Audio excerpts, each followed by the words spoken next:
부활이라는 말은 여러분들이 잘 아시는 것처럼 다시 살아나다라는 의미를 갖습니다. 신약 성경 중에서 복음서 기자들은 우리를 위해서 고난의 길, 십자가의 길, 그 끝에서 죽음을 맞이하고 장사되었다가 3일 만에 예수님께서 다시 살아나신 것을 이야기할 때 부활이라고 씁니다. 그리고 서신서의 많은 이 편지에서 부활은 이런 의미로 쓰입니다. 물론 예수님의 부활을 포함할 뿐만 아니라 마지막 날에 죽었던 모든 사람들이 다시 살아난다라는 것을 말할 때에도 부활이라고 합니다. 이런 의미에서 오늘을 살아가는 저와 여러분들도 미래 어느 때가 되면 다 이 부활에 동참하게 될 것이고, 그때를 성경은 마지막 날이다, 예수님께서 다시 오시는 날이다라고 가르칩니다. 그때 다시 사신 예수님을 믿는 사람들은 부활하신 예수님과 같이 신령한 몸으로 변화가 된다라고 성경은 가르칩니다. 우리 속담에 이런 속담이 있더라고요. 개똥밭에 굴러도 이승이 좋다. 이 구절에 한 단어를 추가하면 그 뜻이 분명해집니다. 개똥밭에 굴러도 이승이 저승보다 좋다. 어떤 의미인지 굉장히 분명해지잖아요. 아무리 천하고 힘들고 고생스럽게 살더라도 죽는 것보다 뭐 하는 게 낫다?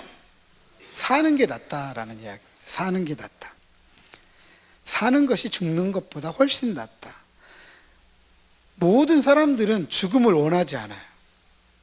물론 고통스럽고 힘드니까 아이고 죽고 싶다 이런 얘기들 하시는데, 이건 진짜 죽고 싶어서 하는 얘기가 아니죠. 그죠? 그런 분들에 가가지고 빨리 죽으세요 그러면 큰일 납니다. 큰일 납니다.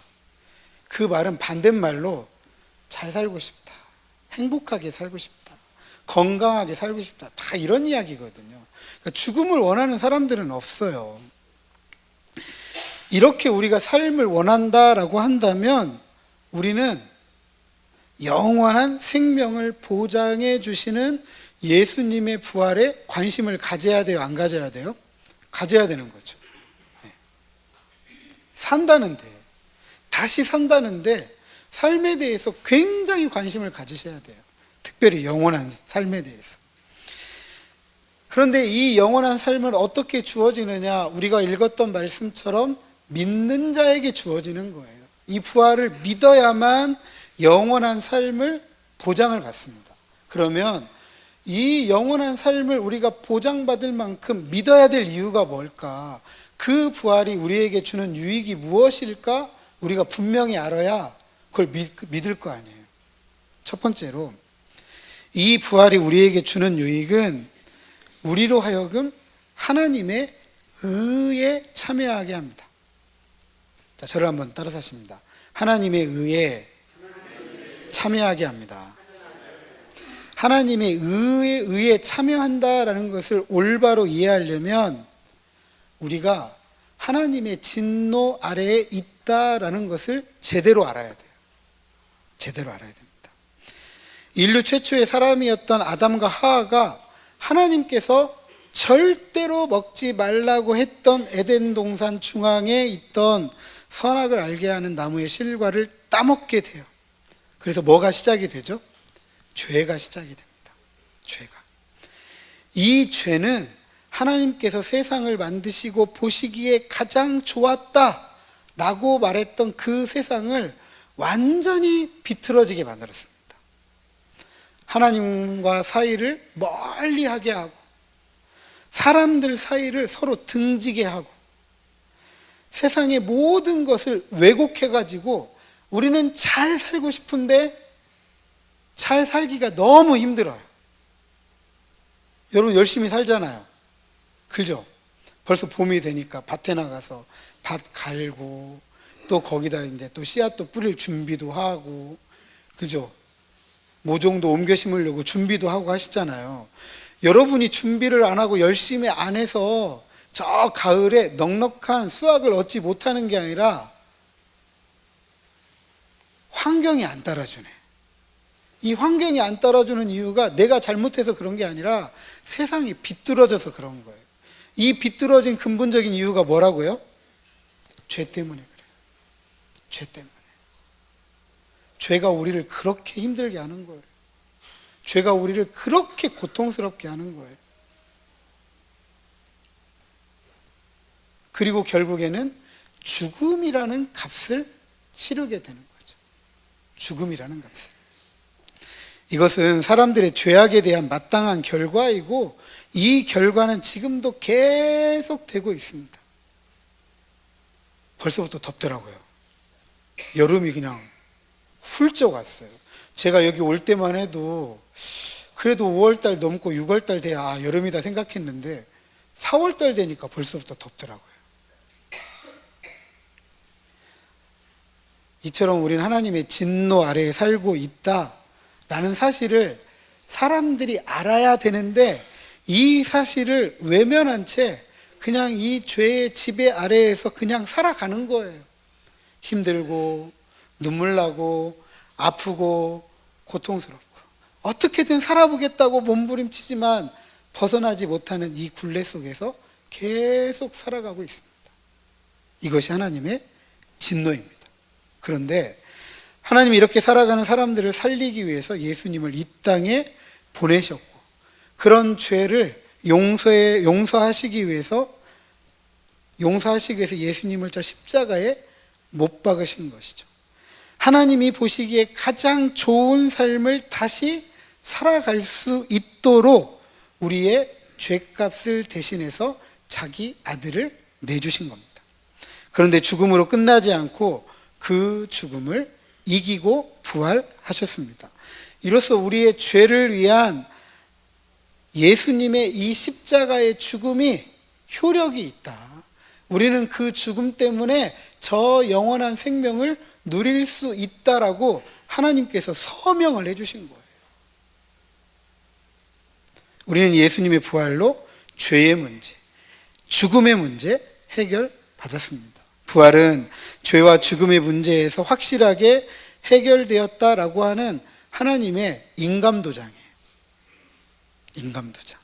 그리고 이 서명 때문에 우리는 하나님의 진노 아래에서 하나님의 의에 참여하게 된 것입니다. 하나님의 의는 우리에게 하늘의 생명을 누리게 합니다. 십자가에 죽으신 예수님을 믿는 순간 우리가 하나님의 백성, 하나님의 자녀로 거듭나기 때문입니다. 죄와 죽음의 권세에 사로잡혔던 우리가 예수님으로 인해서 다시 태어나서 그 나라의 생명을 얻었기 때문입니다. 이 생명 때문에 우리는 하나님께서 위로부터 우리에게 주시는 가장 좋은 것을 받아 누리게 되었습니다. 그러기에 우리는 더 이상 죄와 죽음의 권세에 사로잡혀서 마귀 사탄을 쫓아 살거나 육체와 마음이 원하는 대로 살거나 세상이 살아가는 삶의 방식을 따라 살아가지 않아야 돼요. 거듭난 하나님의 백성, 하나님의 자녀답게 그 나라의 삶의 방식에 걸맞는 새 사람을 살아가야 됩니다. 예수님께서 죽음을 이기시고 부활하신 것처럼 우리도 죽음을 이기며 살아가는 거죠.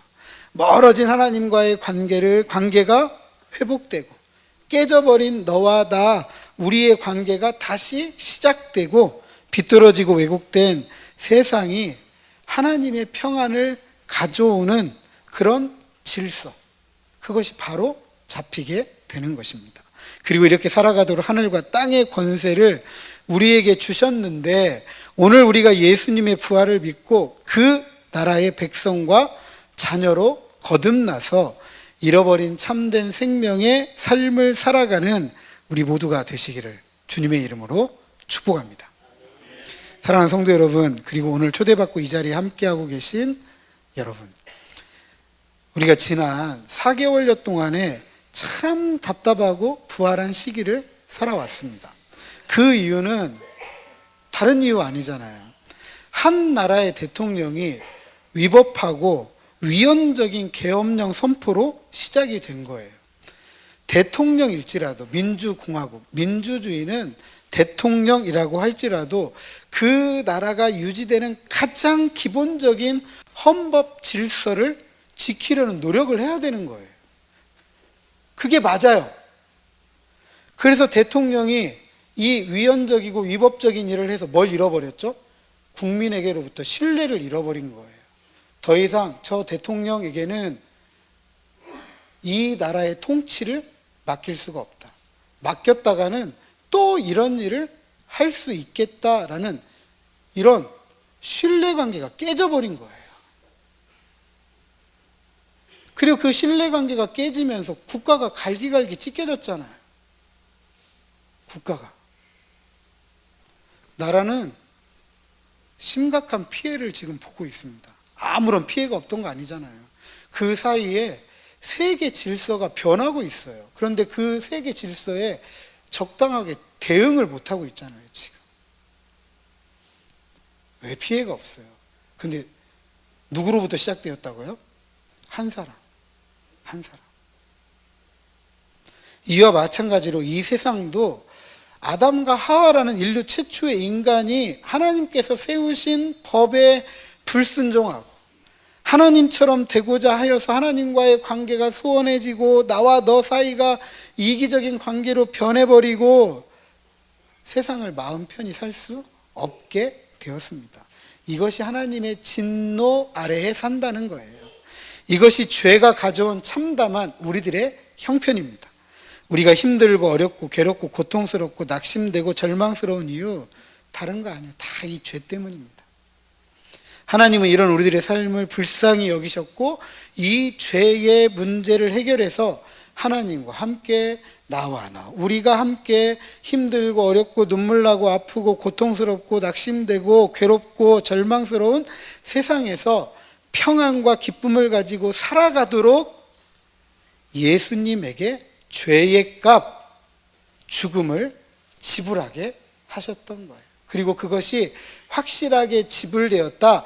이제는 새로운 생명을 가지고 살 수 있게 되었다라고 보장해 주시기 위해서 장사 지내고 3일 만에 부활하셨습니다. 그 부활의 첫 열매를 대신 예수님을 따라 우리도 함께 부활하는 거죠. 이 사실을 믿는 자들에게 다시 태어나게 하셔서 영원한 생명을 받아 누리게 하신 것입니다. 이 삶을 하나님께서 의도하셨던 가장 좋은 삶이고 이 삶은 하나님께서 이루시고 성취하시는 하나님 나라에 어울리는 삶이자 이 세상에 그 어느 누구도 알 수도 없고 줄 수도 없는 참된 평안의 삶인 것입니다. 오늘 이 아침에 저는 이 생명에 여러분들을 초대하고자 합니다. 이걸 믿음으로 받아들이고 이 생명에 참여하는 우리 모두가 되시기를 주님의 이름으로 축복합니다. 부디 예수님의 부활을 축하하며 그 부활을 나의 부활로 믿고 믿음으로 누리는 충만하고 풍성한 이 영원한 생명을 받아 누리면서 이 세상 사람들이 알 수도 없고 줄 수도 없는 참된 평안과 기쁨을 받아 누리고 그것을 나누고 살아가는 저와 여러분 우리 모두가 되시기를 주님의 이름으로 축복합니다.